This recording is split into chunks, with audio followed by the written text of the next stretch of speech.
are stories that live in the forest. Some walk in the wind.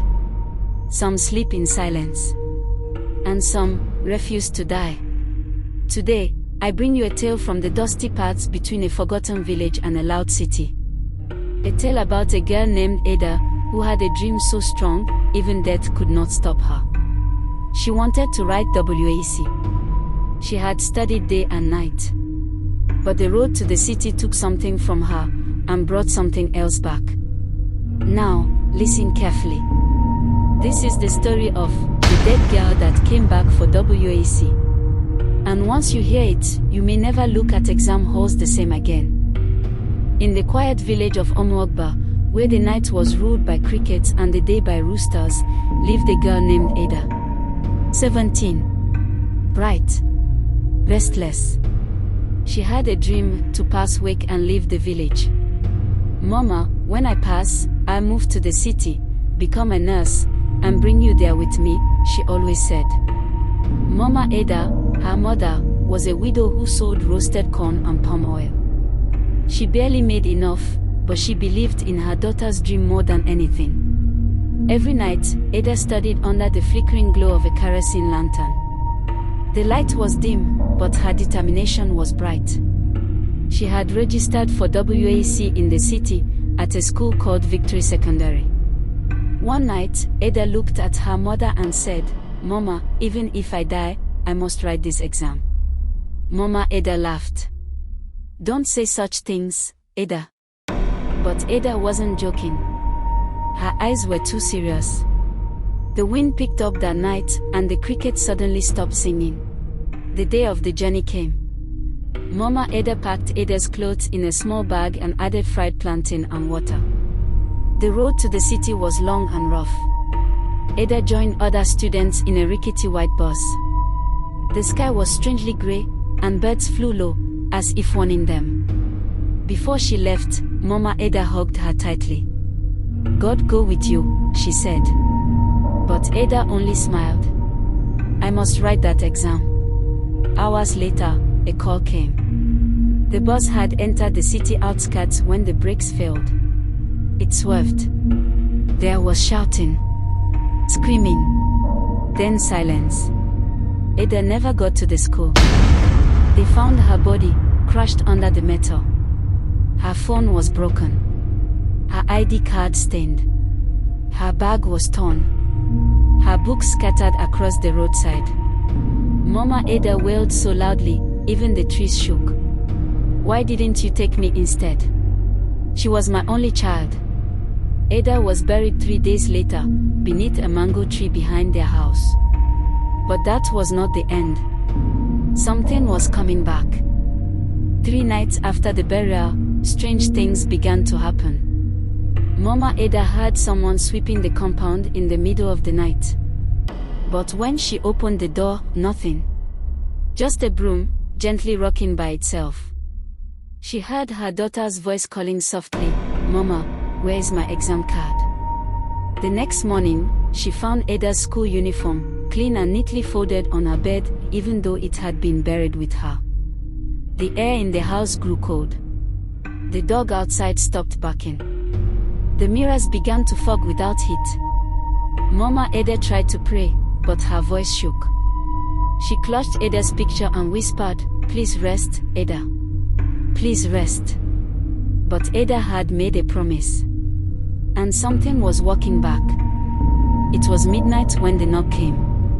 3 soft taps. Mama Ada sat up quickly. Her heart pounded. The door creaked open on its own. Standing there was Ada. But her skin was pale. Her eyes had no shine. Her voice was quiet, like wind through dry leaves. "Mama, it's time for WAEC. I need to go." Mama Ada gasped. You're not supposed to be here." "I told you, Mama. Even if I die, I'll write that exam." Then she turned and walked toward the bush path leading to the city. Mama Ada fainted. When she woke up, Ada was gone. But her school bag was missing too. In Victory Secondary School, the WAEC papers began. On the first day, something strange happened. An extra desk appeared at the back of the hall. No one remembered placing it. During the English paper, invigilators complained of cold air in the hall, even though the weather was hot. One student said he saw a girl with hollow eyes writing quickly. Another said her pen didn't touch the paper, but words still appeared. The exam officer checked the attendance list and saw a signature under Ada Okoro's name. "But, isn't she dead?" someone whispered. No one could explain it. The school janitor quit that week. He said every morning, before sunrise, he saw a girl standing at the gate, waiting. Mama Ada could not rest. She packed her bag and traveled to the city school. When she arrived, the guards refused her at first. But the moment she mentioned Ada's name, their faces changed. "You need to see this," one of them said. He led her to the back of the exam hall. There, on the window pane, written in folk, were the words, "I said I'd come back." Mama Ada fell to her knees. "My Ada, why won't you rest?" Just then, a cold wind brushed her cheek. She turned, and saw the faint outline of her daughter, smiling, holding her exam paper. Then, she disappeared again. The last paper was biology. The students were tense, but the invigilators were more afraid.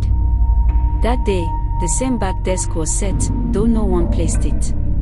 As the paper began, lights flickered. A shadow moved along the wall. One girl screamed and ran out. Others kept writing. When the bell rang, the back desk was empty again. But on the answer sheet was a full name. Ada Okoro. The handwriting was neat. The paper was complete. No one saw her leave. But someone whispered they heard footsteps walking down the empty hall, humming a song only Ada used to sing. Months later, the results came out. Mama Ada received an envelope. She opened it with trembling hands. Inside was Ada's WAEC result. All papers passed with distinctions. She wept. "Even in death, you kept your word," she whispered. No one could explain it at all. The WAEC board said it was impossible, but the signature and photo matched. They let it stand. Back in the village, a small table was placed under the mango tree where Ada was buried.